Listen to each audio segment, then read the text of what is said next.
एक बार सत्संग में बताया था कि सेनपुर में एक घटना ऐसी घटी थी। मध्याह्न में प्रसाद पा करके, जो प्रसाद में बस 24 घंटे में 2 रोटी और अरहर की दाल, 12 महीना, ना कोई सब्जी, ना कोई फल फ्रूट, मीठा दूध दही, कोई सवाल ही नहीं, जंगल।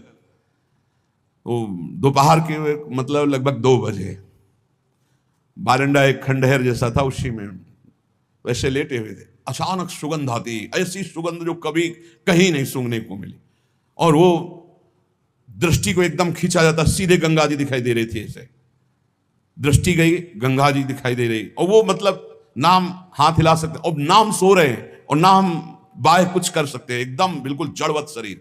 देखा गंगा की धारा से श्वेत वस्त्र, श्वेत केश, ऐसे महापुरुष, और जैसे जैसे नजदीक आ रहे हैं वैसे वैसे सुगंध बढ़ती, और आंख खुली हुई है, कोई हम सो नहीं रहे, पर चेतना भी नहीं है, मैं कौन हूं कहां हूं, एक अजीब स्थिति। वो नजदीक आए, सर उठाकर गोद में रखा, उन्हीं के श्रीअंग से शौरवार, और उन्होंने एक मंत्र उच्चारण किया।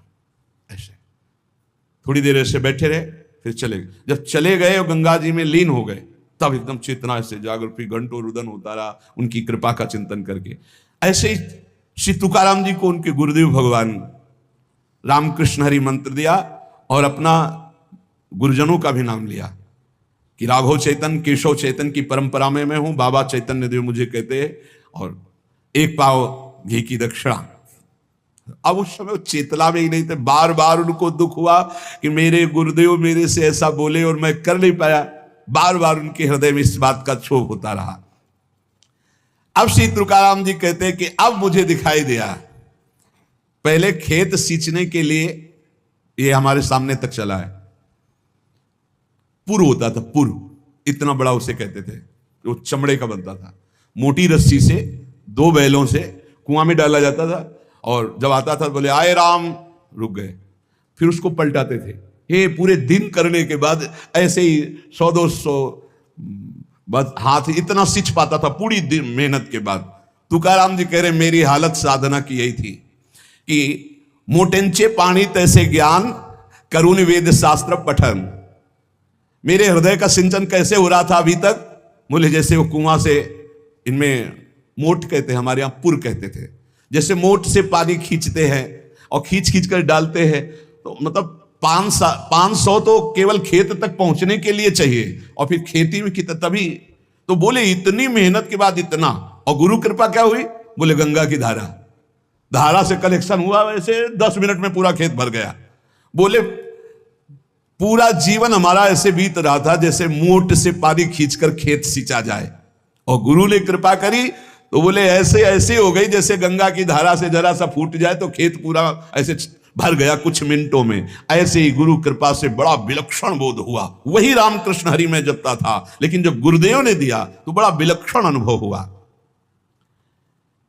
एक कर्म कांडे ओढ़ी, एक सन्यास कड़े ओढ़ी। कोई मुझे कर्मकांड की ओर खींचता तो कोई सन्यास की ओर खींचता, तो कोई तप को श्रेष्ठ बताता, कोई पुरस्चरण को, कोई वेदाध्ययन को, कोई दान को, कोई योग को। जिसकी मति में जो आया मुझे उपदेश करता, लेकिन जब गुरुदेव प्राप्त हुए तो मुझे भक्ति की गंगा धारा प्राप्त हो गई।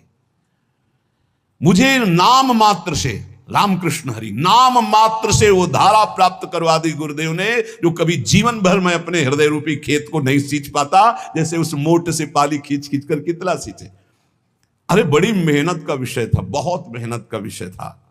अब दूसरे दिन फिर 50-100 पहले मोट पानी ढरकावे, तब नाली वो गीली हुई, फिर उससे जाकर धीरे धीरे सींचती थी। बड़ा, तभी तो लोग सुविधा नहीं थी तो कह रहे हैं कि बिना गुरु के कैसे, बोले जैसे मोट से पानी खींच करके खेत को सींचा जाए, और गुरु की कृपा बोले जैसे गंगा की धारा से ऐसे जरा करो खेत लबालब भर गया। ऐसे गुरु कृपा से हृदय लबालब आनंद से भर गया। गंगा प्रवाह जैसे झप झप ऐसी आवाजें गंगा जी की रात दिन चलती हुई पास ही रहे। बोले ऐसे नाम की गड़गड़ाहट हृदय में गुरु कृपा से गंगा की धारा की तरह अविरल चल पड़ी। राम कृष्ण हरि, राम कृष्ण हरि, इससे बढ़कर कोई मार्ग नहीं। ये तुका का अनुभव, तुकाराम जी कह रहे तुका का अनुभव, न इससे बढ़कर कर्म मार्ग, न संन्यास मार्ग, न तपस्या, न पुरस्चरण, न वेदाध्ययन, न दान, न योग। क्या निरंतर नाम रूपी गंगा चल पड़ी हृदय में, निरंतर नाम। तो तुकाराम जी से प्रश्न किया कि जब ऐसा सर्वश्रेष्ठ आनंद का मार्ग है नाम जप, भगवान की भक्ति, तो सब क्यों नहीं करते, क्यों इधर उधर भटक जाते हैं। तो बोले ये कोटि जन्मों के जब पुण्यों की संपत्ति एकत्रित होती है तब ऐसे संतों का मिलन होता है, और फिर ऐसे संतों की सेवा, उनके अनुगत होने से ये प्रेम लक्षणा भक्ति रूपी गंगा हृदय में जागृत होती। नाम पर विश्वास कर लो, सब कुछ मिल जाएगा। नाम पर विश्वास, सब भगवान के नामों में समान सामर्थ्य है। तुम्हें जो प्रिय लगे खूब नाम जप करो, लेकिन बात बनेगी जो गुरुदेव के मुख से निकला हुआ नाम मिला है। रामकृष्ण हरि जपते थे तो कह रहे जैसे मोट से सिंचाई खेत की, लेकिन जब गुरुदेव ने दिया तो ऐसा लगा जैसे गंगा की धारा ऐसे फूट गई, खेत लबालब भर गया, ऐसे हृदय मेरा आनंद से भर गया। अनेक जन्मों के जब पुण्य एकत्रित होते हैं तब ऐसे संतों का संग मिलता है, और ऐसे संतों से फिर भक्ति गंगा की तरह उल्लसित हो जाती है। श्री तुकाराम जी के वचन भगवान से कहते हैं कि प्रभु, वैसे तो पैसे दे करके लोग सेवक रखते हैं, और हम तो बिना पैसे के आपके सेवक हैं, क्यों नहीं आप हमको अपनी सेवा में रख लेते। वैसे तो सेवा पैसे दे के कराई जाती है। प्रभु इतनी बात तो याद कर लो कि बड़े का लड़का यदि फटे पुराने कपड़े पहनकर किसी से मांग कर, तो बेइज्जती बड़े की होती है। लोग पूछते हैं कि ये कौन, किसका लड़का है? बोले उन अरबपति का है। कितना कंजूस आदमी है, लड़का ऐसी स्थिति में घूम रहा हो, खुद अरबपति है। तो बोले प्रभु अवगुणी हूं,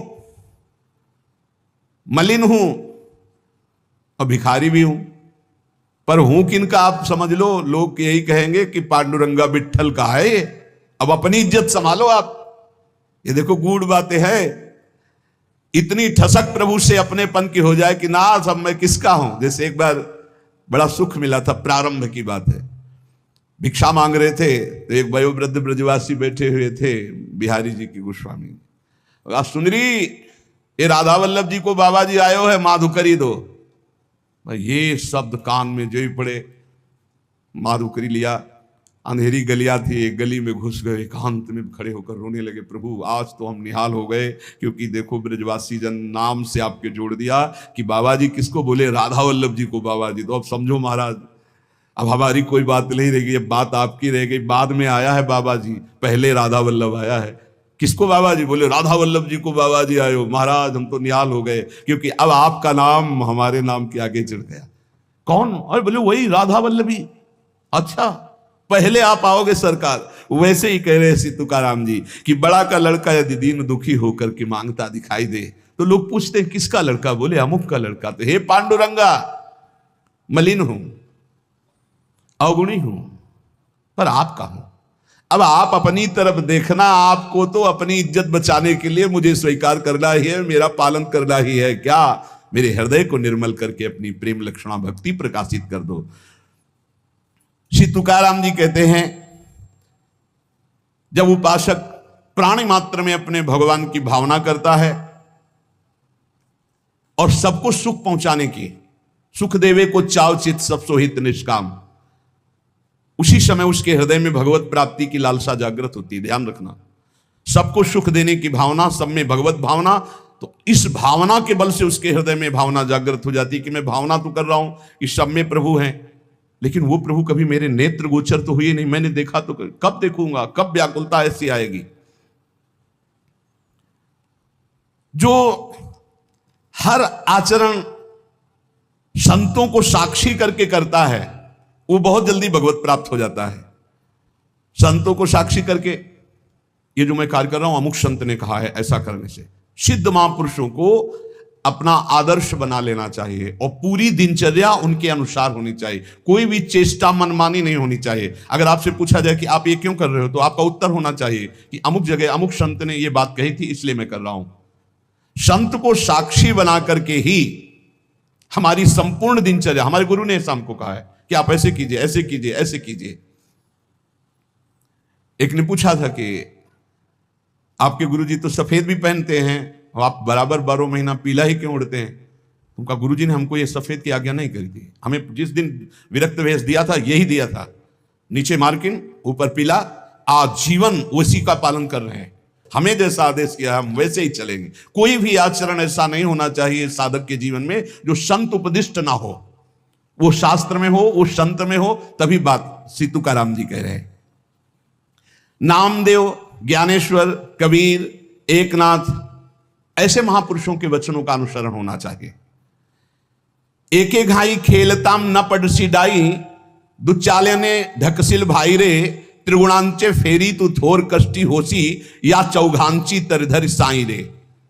अगर एक भाव से खेलोगे तो ये माया दांव में तुम्हें फंसा नहीं पाएगी।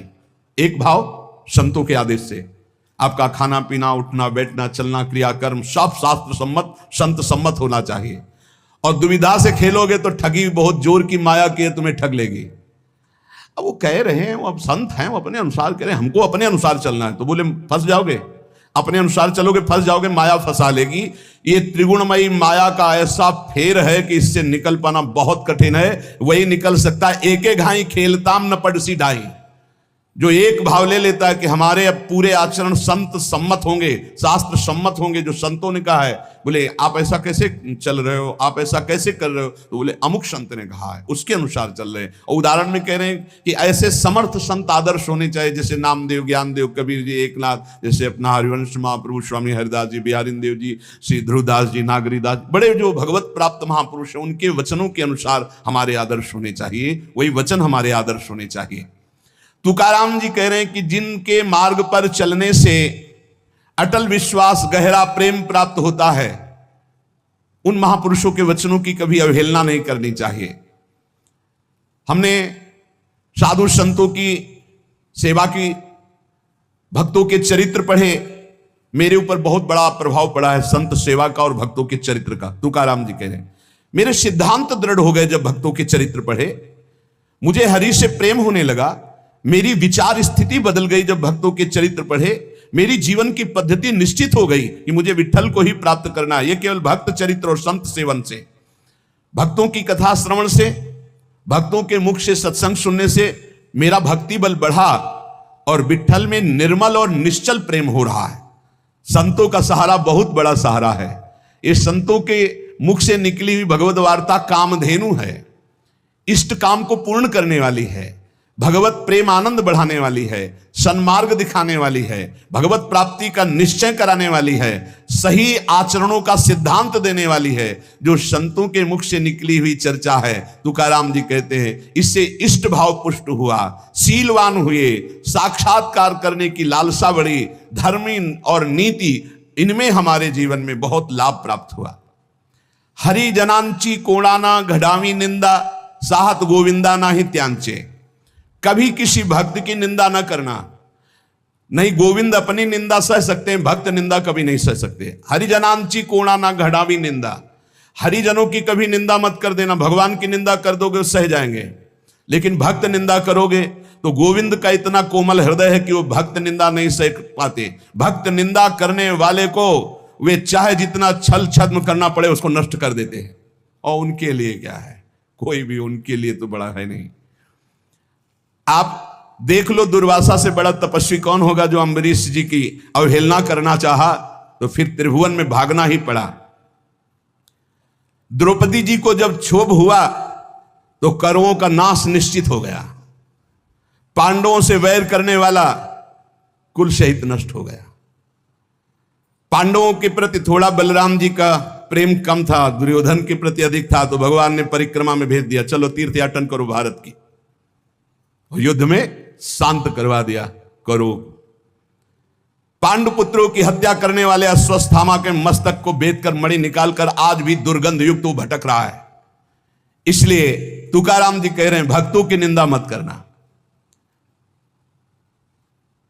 जल्दी करो, आर्त भाव से पुकारो, भगवान को पधारने के लिए हृदय तैयार करो। भक्त निंदा न करना, ना भक्त निंदा सुनना। उठते बैठते भगवान को पुकारो, बहुत जल्दी भगवान मिल जाएंगे।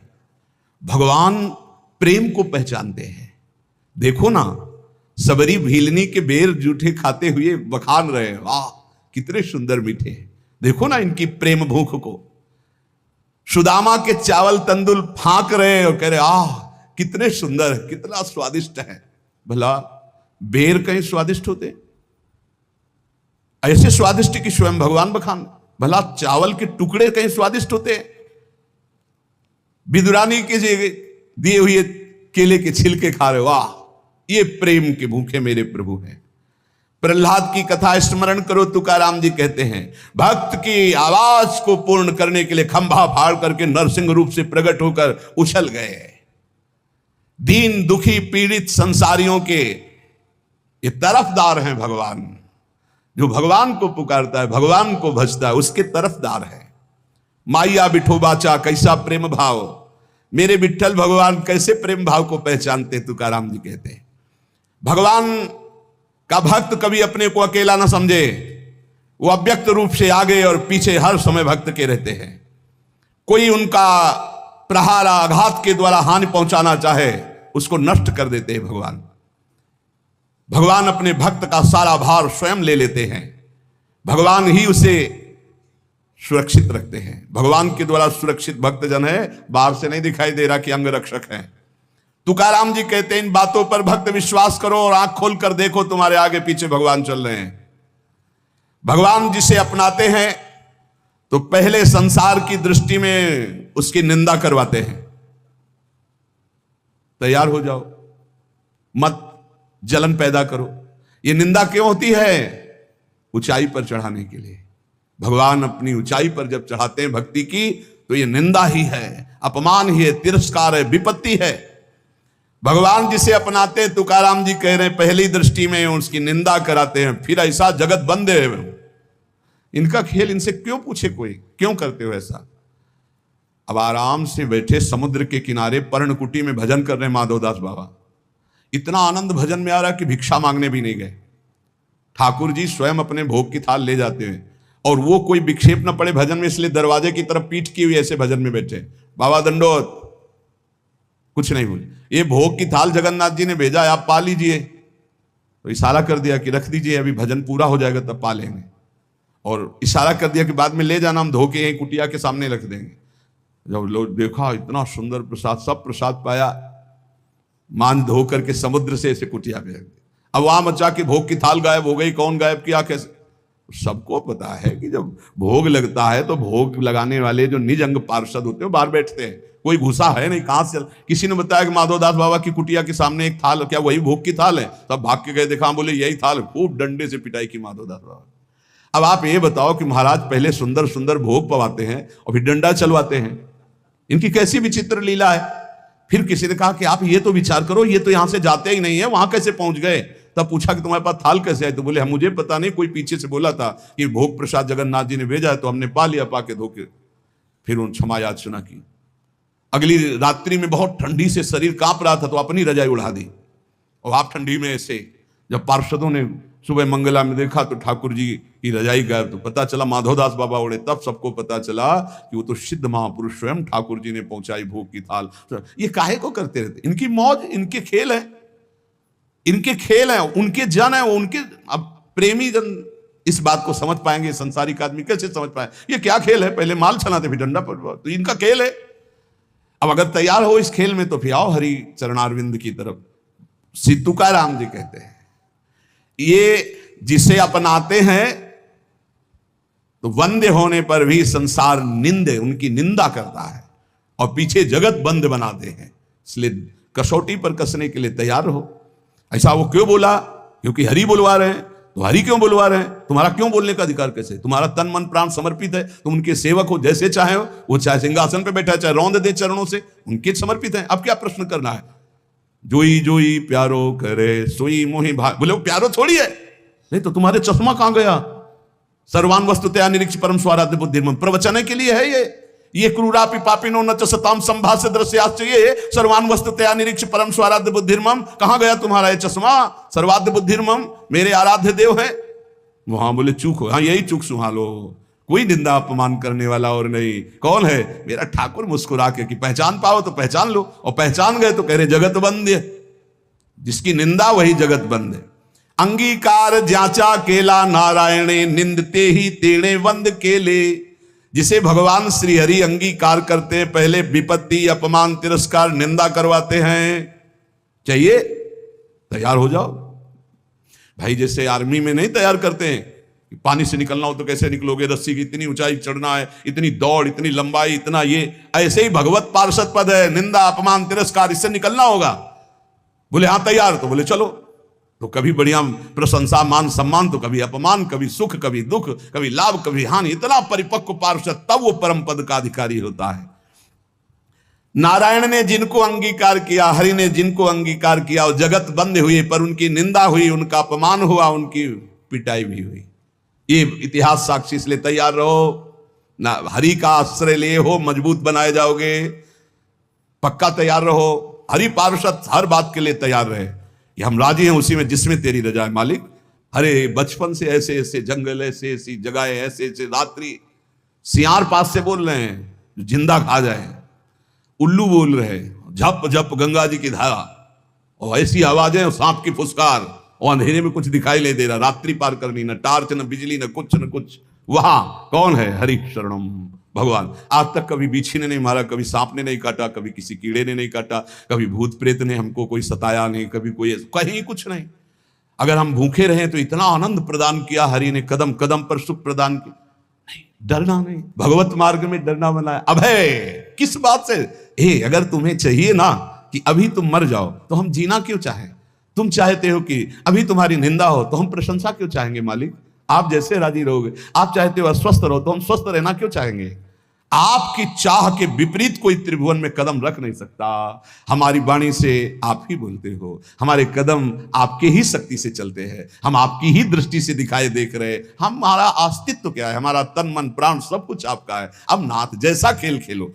जैसे एक कपड़ा दे दिया, हम इसको पैर में बांध ले, हम सर में बांध ले, वो हमारी इच्छा। ऐसे हमने अपने जीवन को प्रभु को दे, अब चाहे पैरों से रौंदा दे, चाहे आप पुजवा दे, ये उनका खेल है। भक्त को चाहिए कि ये तैयारी कर ले। तुकाराम जी कहते हैं, अजामिल में कौन सा गुण रह गया था पर भगवत प्राप्ति हुई। भिलनी कौन सी कुलवान और विद्वान थी पर भगवान का दुलार प्राप्त हुआ, साक्षात्कार हुआ। चाहे जितना ब्रह्म हत्यारा राशि राशि के पाप हो, मेरे हरि की शरण में आ जाए तो महर्षि बन जाएगा, ब्रह्म ऋषि बन जाएगा। इसका उदाहरण देते हुए कहते हैं, भगवान जिसको अंगीकार कर लिए वही जगत में वंदनीय है, वही प्रमाणित है। भगवत भक्ति के बिना जीना भी जीना क्या। इसलिए कुल का, जाति का, वर्ण का, रूप का, विद्या का, तपस्या का कोई न कोई अहंकार रहता है।